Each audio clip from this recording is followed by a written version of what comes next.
जर तुमच्या कामात वारंवार अडचणी येत असतील किंवा पैशाची तंगी दूर होत नसेल, तर जरा थांबून ही एक गोष्ट नक्की ऐका.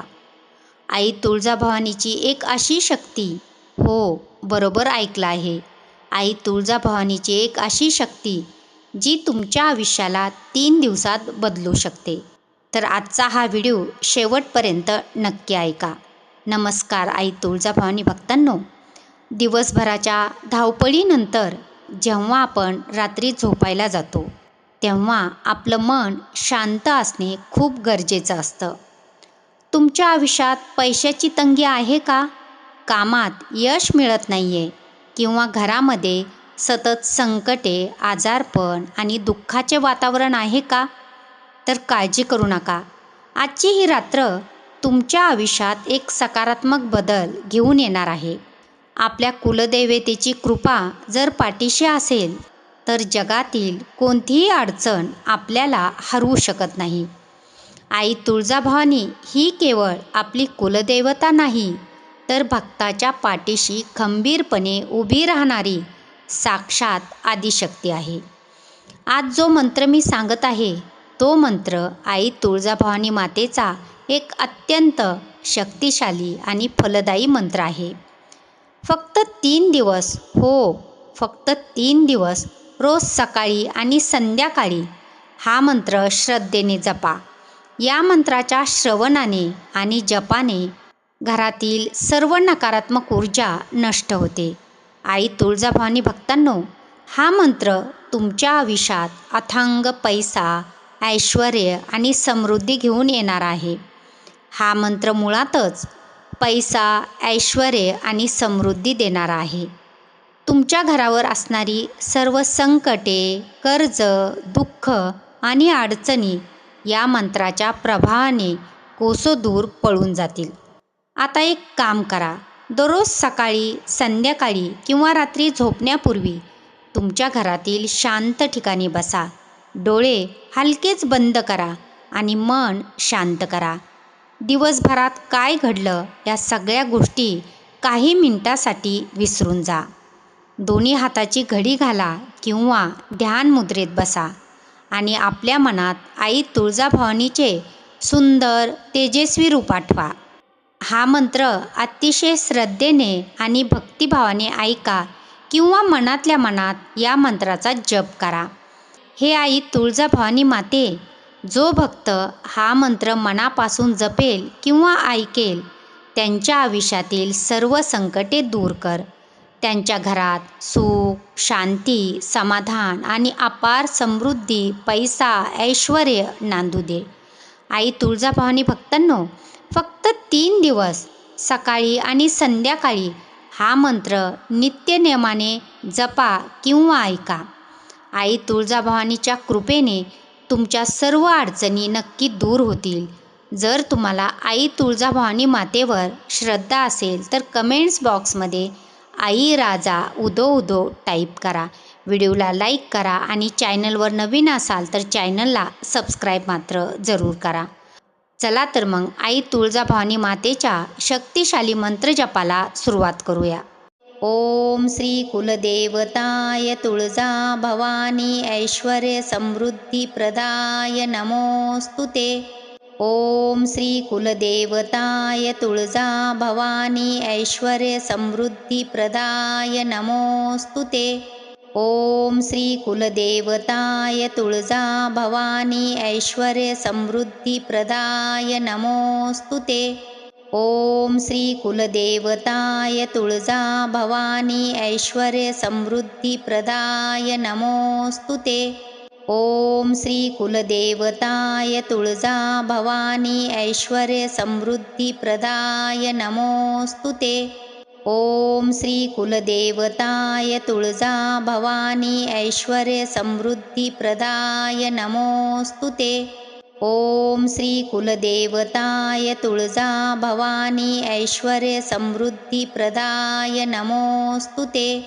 ओम श्री कुलदेवताय तुळजाभवानी ऐश्वर्य समृद्धी प्रदाय नमोस्तुते. ओम श्री कुलदेवताय तुळजा भवानी ऐश्वर्य समृद्धी प्रदाय नमोस्तुते। ओम श्री कुलदेवताय तुळजा भवानी ऐश्वर्य समृद्धी प्रदाय नमोस्तुते। ओम श्री कुलदेवताय तुळजा भवानी ऐश्वर्य समृद्धी प्रदाय नमोस्तुते। ओम श्री कुलदेवताय तुळजा भवानी ऐश्वर्य समृद्धी प्रदाय नमोस्तुते। ओम श्री कुलदेवताय तुळजा भवानी ऐश्वर्य समृद्धी प्रदाय नमोस्तुते। ओम श्री कुलदेवताय तुळजा भवानी ऐश्वर्य समृद्धी प्रदाय नमोस्तुते।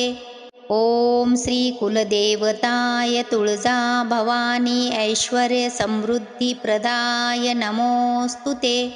ओम श्री कुलदेवताय तुळजा भवानी ऐश्वर्य समृद्धी प्रदाय नमोस्तुते।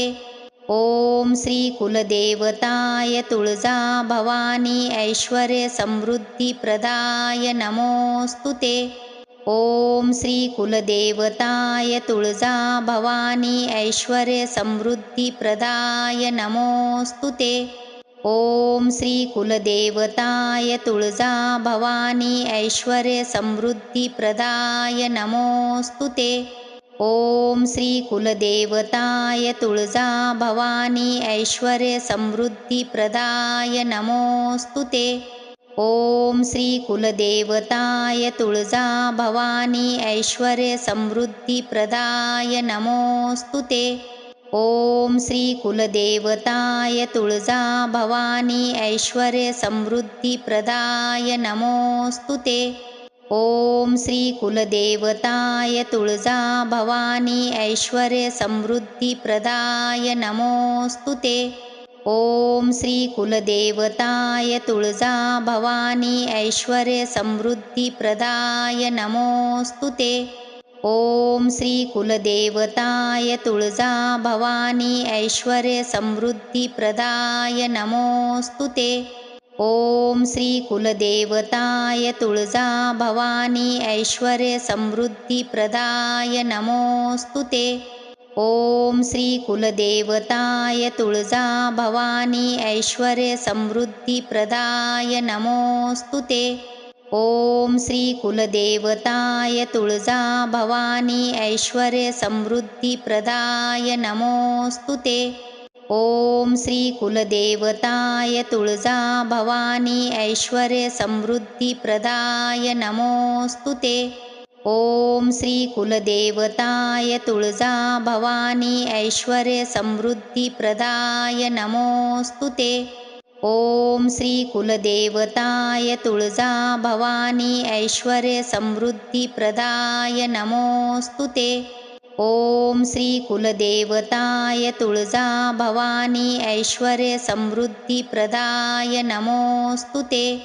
ओम श्री कुलदेवताय तुळजा भवानी ऐश्वर्य समृद्धी प्रदाय नमोस्तुते। ओम श्री कुलदेवताय तुळजा भवानी ऐश्वर्य समृद्धी प्रदाय नमोस्तुते। ओम श्री कुलदेवताय तुळजा भवानी ऐश्वर्य समृद्धी प्रदाय नमोस्तुते।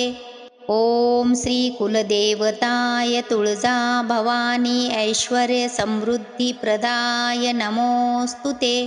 ओम श्री कुलदेवताय तुळजा भवानी ऐश्वर्य समृद्धी प्रदाय नमोस्तुते। ओम श्री कुलदेवताय तुळजा भवानी ऐश्वर्य समृद्धी प्रदाय नमोस्तुते। ओम श्री कुलदेवताय तुळजा भवानी ऐश्वर्य समृद्धी प्रदाय नमोस्तुते। ओम श्री कुलदेवताय तुळजा भवानी ऐश्वर्य समृद्धी प्रदाय नमोस्तुते। ओम श्री कुलदेवताय तुळजा भवानी ऐश्वर्य समृद्धी प्रदाय नमोस्तुते।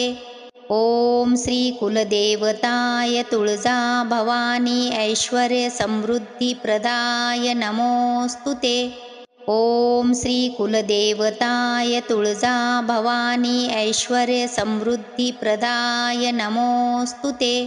ओम श्री कुलदेवताय तुळजा भवानी ऐश्वर्य समृद्धी प्रदाय नमोस्तुते। ओम श्री कुलदेवताय तुळजा भवानी ऐश्वर्य समृद्धी प्रदाय नमोस्तुते। ओम श्री कुलदेवताय तुळजा भवानी ऐश्वर्य समृद्धी प्रदाय नमोस्तुते। ओम श्री कुलदेवताय तुळजा भवानी ऐश्वर्य समृद्धी प्रदाय नमोस्तुते। ओम श्री कुलदेवताय तुळजा भवानी ऐश्वर्य समृद्धी प्रदाय नमोस्तुते। ओम श्री कुलदेवताय तुळजा भवानी ऐश्वर्य समृद्धी प्रदाय नमोस्तुते। ओम श्री कुलदेवताय तुळजा भवानी ऐश्वर्य समृद्धी प्रदाय नमोस्तुते। ओम श्री कुलदेवताय तुळजा भवानी ऐश्वर्य समृद्धी प्रदाय नमोस्तुते।